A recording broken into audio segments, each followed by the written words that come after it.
Okay, hello hello each and every one of you.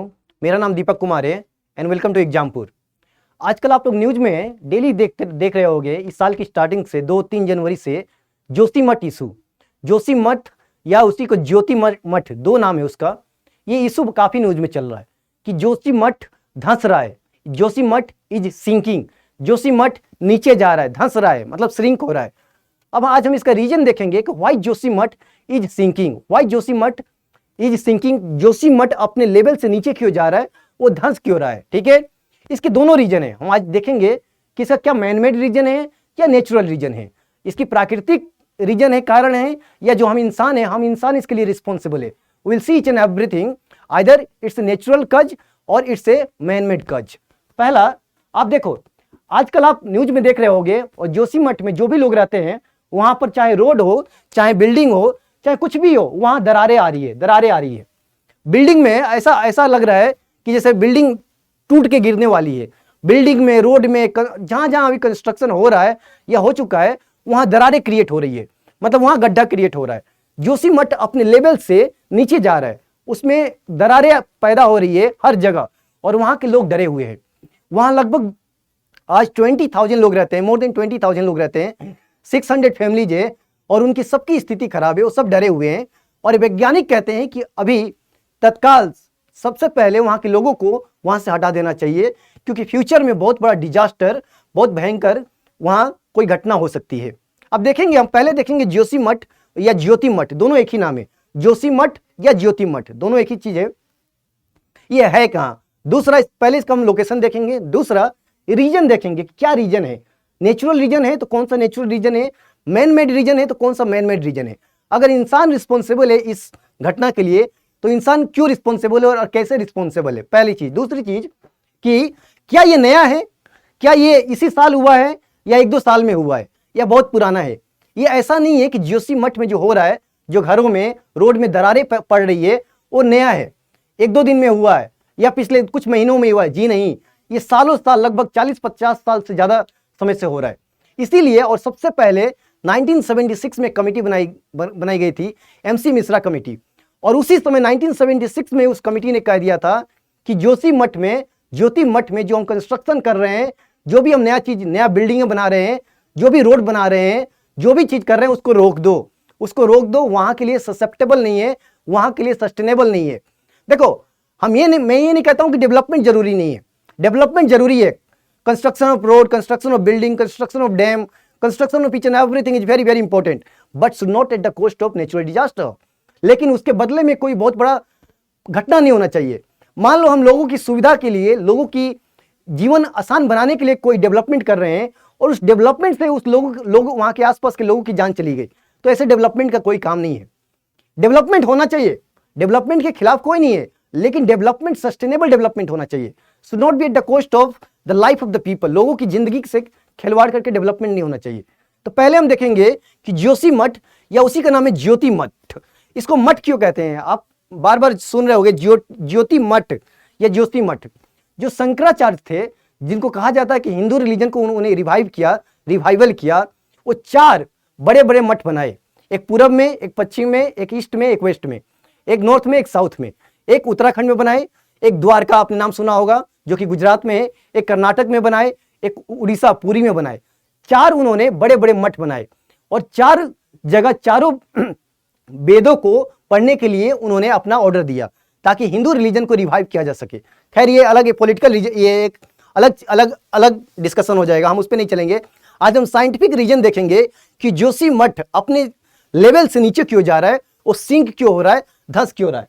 ये देखो, ये दरारें वहां क्रिएट हो रही है, ये दरारें आपको वहां देखने को मिल जाएगी। रोड पे हो सकता है कि पिक्चर की क्लियरिटी थोड़ा सा क्लियर ना हो, लेकिन अगर आप न्यूज से अपडेट हो, तो वहां के घर में, रोड में, सब जगह दरारें आ गई है। ठीक है, अब देखो, पहला इसका जोशी मठ और ज्योति मठ दोनों एक ही नाम है। ये कहां पर है? उत्तराखंड में एक डिस्ट्रिक्ट है, Chamoli district. In the Chamoli district of Uttarakhand it is situated. Chamoli district Uttarakhand में है, वहीं पर ये जोशी मठ या ज्योति मठ है। ये लगभग मोर देन 6,000 फीट पर है, 6,000 फीट पर है, 6,000 feet from the sea level से 6,000 फीट पर है। ठीक है, दूसरा, ये प्लेस ऐसा है जहां से डिफरेंट जगह जाने का रास्ता है। जैसे कि आपको अगर वैली ऑफ फ्लावर जाना है, वैली ऑफ फ्लावर क्या है? एक नेशनल पार्क है उत्तराखंड में, या फिर बद्रीनाथ टेम्पल, बहुत फेमस टेम्पल है, बद्रीनाथ टेम्पल जाना है आपको, या तो वैली ऑफ फ्लावर जाना है, या बद्रीनाथ जाना है, या वहां से चाइना बॉर्डर जाना है। वहां से चाइना बॉर्डर बहुत नजदीक है। वहां पर जोशीमठ में एक मिलिट्री कैंटोनमेंट भी है, मिलिट्री का कैंप भी है, ठीक है। वहां से चाइना का बॉर्डर बहुत नजदीक है। तो जोशीमठ ऐसे जगह पर है जहां से आपको वैली ऑफ फ्लावर जाना हो तो यहीं से जाना पड़ेगा, या फिर बद्रीनाथ टेम्पल जाना हो यहीं से जाना पड़ेगा। चाइना का बॉर्डर यहाँ से बहुत नजदीक है। तो स्ट्रेटेजिकली ये बहुत इंपॉर्टेंट है हमारे लिए, क्योंकि चाइना का बॉर्डर भी वहां पर नजदीक है।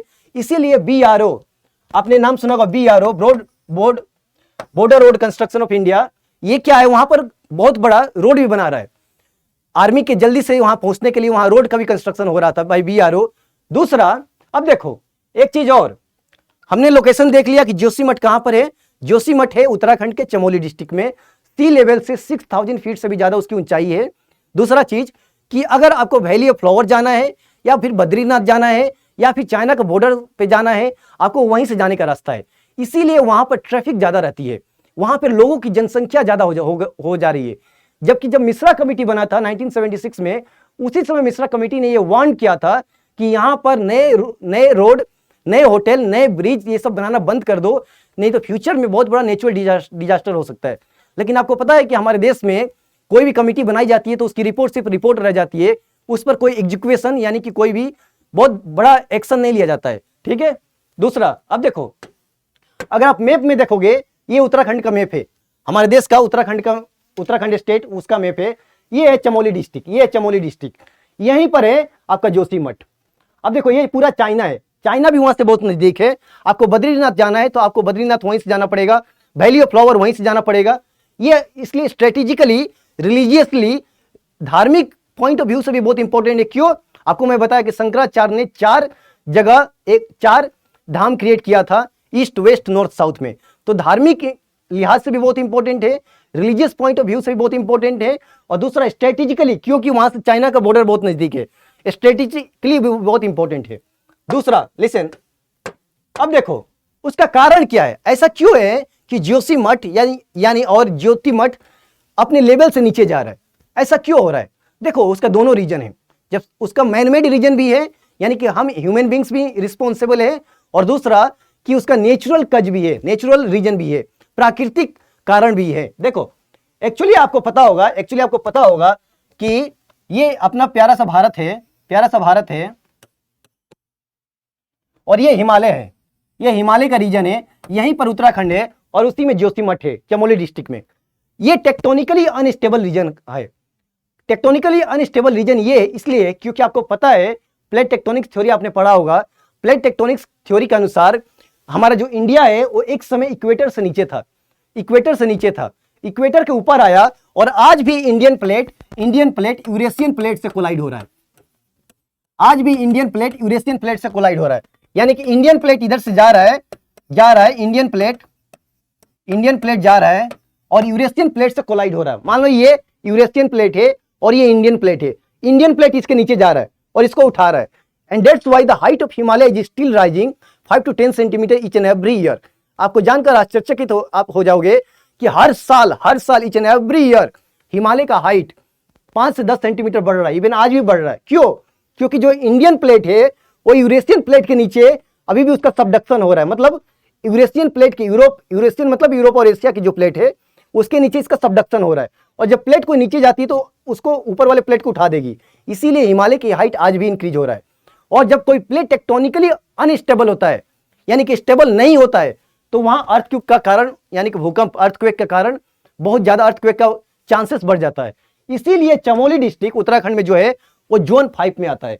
हमने अर्थक्वेक के लिहाज से जोन 5, जोन 4, जोन 3 इस तरह से किया है। जोन 5 सबसे खतरनाक होता है। जोन 5 हिमालय में है, वो जोन ऐसा होता है जहां पर अर्थक्वेक आने के चांसेस बहुत ज्यादा आते हैं।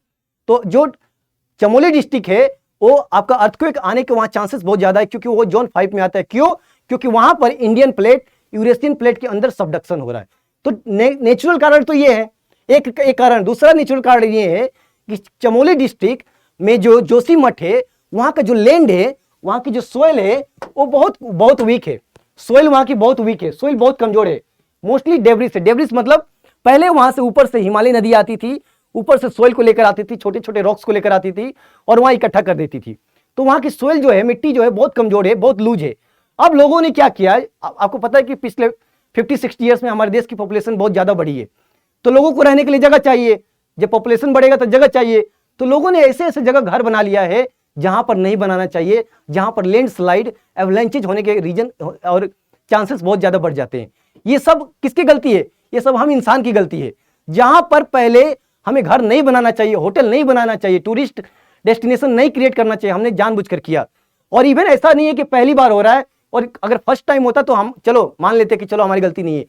आज से 50 साल पहले मिश्रा कमेटी ने बोल दिया था कि यहां पर कोई भी नया डेवलपमेंट का काम मत करो, क्योंकि नया डेवलपमेंट का काम करोगे तो हो सकता है कि नेचुरल डिजास्टर फ्यूचर में हो सकता है, और आज वही देखा जा रहा है। आज वहां स्थिति बहुत भयानक है। ठीक है, आप सोचो कि आपने घर बनाया, 4 मंजिला घर बनाया, और अचानक एक सुबह उठे आपके घर में दरार पड़ गया, या आप चल रहे हो अचानक रोड में दरार पड़ गया, कितना भयानक स्थिति होगी। और हो सकता है कि वो एक ही बार नीचे आ जाए, ये भी हो सकता है, क्योंकि वहां का जो ड्रेनेज सिस्टम है वो सही नहीं है।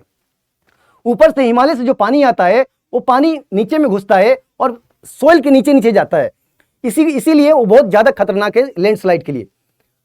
तो नेचुरल रीजन क्या है? नेचुरल रीजन ये है कि पहला इंडियन प्लेट और यूरेशियन प्लेट के अंदर सबडक्शन हो रहा है, तो वहां की जो प्लेट है टेक्टोनिकली अनस्टेबल है, इसीलिए अर्थक्वेक जोन 5 में आता है। दूसरा कि वहां की जो सोइल है वो बहुत कमजोर है, सोइल डिब्रिस पर पूरा जोशीमठ बना हुआ है, सोइल डेब्रिस पे, और सोइल वहां की बहुत वीक है। ये नेचुरल रीजन है। मैन मेड रीजन क्या है? यानी कि हम इंसान कैसे रिस्पॉन्सिबल है? जब आज से 50 साल पहले आपकी मिश्रा कमेटी ने बोल दिया, ऑलरेडी बोल दिया था कि भाई जो हो रहा है वो सही नहीं हो रहा है, यहां पर डेवलपमेंट का काम मत करो, फिर उसके बाद हम इंसान सुधरे नहीं। ठीक है, हमने क्या क्या नए नए घर बना लिए। वहां से बद्रीनाथ जाने के लिए टूरिस्ट जाते हैं, वैली ऑफ फ्लावर जाने के लिए टूरिस्ट जाते हैं, तो हमने नया नया होटल बना लिए। हमने नया एक नया डैम बन रहा है, वहां पर कौन बना रहा है आपको मैं बताता हूं। जैसे कि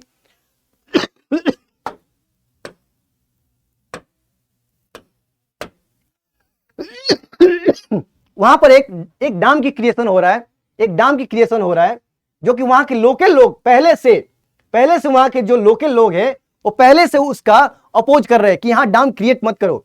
यहां पर एनटीपीसी बना रही थी, एनटीपीसी को आप जानते होंगे, ठीक है, नेशनल थर्मल पावर कॉर्पोरेशन बना रही थी, एक डैम बना रही थी। पहले से वहां के लोग बोल रहे थे कि यहां पर डैम क्रिएट मत करो, यहां की मिट्टी कमजोर है। लेकिन एनटीपीसी ने बोला कि जो हम टनल बना रहे हैं, एक्चुअली एनटीपीसी एक टनल बना रही थी तपोवन रीजन से, एक और जगह है वहां पर, वो एक टनल बना रही थी। उस टनल की वजह से वहां के लोग कहते हैं कि उस टनल की वजह से वहां पर ये जो हो रहा है वो है।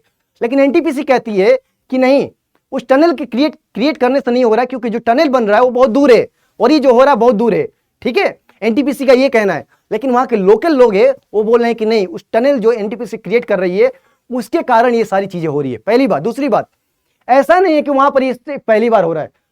2021 में बहुत भयानक वहां लैंडस्लाइड आया था और वहां पर लगभग 200 से ज्यादा लोग मर गए थे।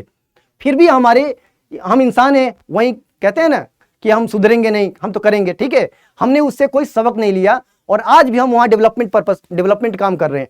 आज भी हम वहां रोड बना रहे हैं, आज भी हम वहां बिल्डिंग बना रहे हैं, आज भी हम वहां होटल बना रहे हैं, क्योंकि टूरिस्ट डेस्टिनेशन है पैसा कमाने के चक्कर में। लेकिन ये हमारी जो लालच है फ्यूचर में कोई बहुत बड़ा डिजास्टर क्रिएट कर सकती है। Okay, so this is all about the Joshimath and Jyotimath issue. ये आजकल बहुत न्यूज में है। आपको 2-3 चीजें याद रखनी है। पहला चीज है कि जोशीमठ या ज्योतिमठ कहां पर है? उत्तराखंड में चमोली डिस्ट्रिक्ट में। दूसरा, इसका लोकेशन यहां हो गया। दूसरा कि वो क्यों इंपॉर्टेंट है, स्ट्रेटेजिकली इंपॉर्टेंट है, क्यों? क्योंकि चाइना वहां जाने के लिए, वहां से चाइना बहुत नजदीक है, इसलिए आर्मी का वहां कैंप है। दूसरा कि वैली ऑफ नेशनल फ्लावर जाना है तो आप वहीं से होकर गुजरोगे। तीसरा कि बद्रीनाथ टेम्पल जाना है तो वहीं से होकर गुजरोगे। तो एक ऐसा पॉइंट है जहां बहुत ज्यादा भीड़ हो जाता है, बहुत ज्यादा ट्रैफिक हो जाता है, जिसके कारण वहां की जो जमीन है उस पर प्रेशर ज्यादा क्रिएट हो रहा है। ठीक है, अब मान लो कोई लैंड है जहां पर रहना चाहिए 500 लोगों को और रह रहा है 5,000 लोग, तो नीचे नीचे जाएगा ना। जहां पर सिर्फ 2 बिल्डिंग खड़ी हो सकती है वहां आपने 2000 बिल्डिंग खड़ी कर दिया, वो तो नीचे जाएगा, लैंडस्लाइड होगी वहां पर, क्योंकि ड्रेनेज सिस्टम बुरा है। So this is all about the issue of Jyotimath and आपका जोशीमठ। अब देखो कर क्या सकते हैं हम। ये तो सारी प्रॉब्लम हो गई। अब मान लो आप आईएएस बनते हो या एसडीएम बनते हो या कुछ भी बनते हो, आप उस डिस्ट्रिक्ट में हो, तो आपसे पूछा जाएगा, क्योंकि जो डिजास्टर मैनेजमेंट कमेटी होती है डिस्ट्रिक्ट लेवल पर, उसका हेड कौन होता है? उसका आईएएस ही होता है, आप सबको पता है। हर डिस्ट्रिक्ट का डिजास्टर मैनेजमेंट कमेटी का हेड कौन होता है? आईएएस होता है। तो आपसे पूछा जाएगा कि अगर आप चमोली डिस्ट्रिक्ट के आईएएस होते या एसडीएम होते उस एरिया के, तो क्या करते? सबसे पहला इमीडिएट आप क्या करते? वहां के लोगों को दूसरे जगह इवैक्यूएट कराते, वहां से हटाते। दूसरा कि अभी गवर्नमेंट बहुत सारे साइंटिस्ट को वहां भेज रही है कि स्टडी करने के लिए कि क्या रीजन है, लेकिन प्रॉब्लम ये है कि ये स्टडी करने से क्या हम सुधर जाएंगे? क्योंकि ये स्टडी आज से 50 साल पहले भी हो चुका था। मिश्रा कमेटी ने ऑलरेडी रिपोर्ट दिया था, लेकिन हमने उस रिपोर्ट को माना नहीं। तो फ्यूचर में हमें क्या करना है? फ्यूचर में हमें व्हाट वी शुड डू, क्योंकि हमें एज ए ब्यूरोक्रेट्स हमें आपको उसका सोल्यूशन भी देखना पड़ेगा। इन्वायरमेंटल इंपैक्ट असेसमेंट, इसको आप स्ट्रॉन्ग करो, क्योंकि देखो जब आप कोई भी कंस्ट्रक्शन का काम करते हो, कोई भी डैम बनाते हो, कोई भी कुछ भी इशू करते हो, तो आपको EIA फॉलो करना पड़ता है। EIA क्या होता है? एक परमिशन की तरह होती है जो लेने पड़ती है। इसकी जो कुछ इसमें क्या है, कुछ लूप होल्स है जिसकी कंपनियां या लोग इसके फायदे उठाते हैं। आप EIA को और स्ट्रॉन्ग करो। दूसरा कि डेवलपमेंट करो, but should not be at the cost of life. ऐसा नहीं है कि डेवलपमेंट मत करो, डेवलपमेंट जरूरी है, लेकिन आपको इन्वायरमेंट को लेकर चलना है, दोनों में बैलेंस बना के चलना है, जिसको हम कहते हैं sustainable development. So this is all about the Jyotimath issue. Thank you all of you. Okay.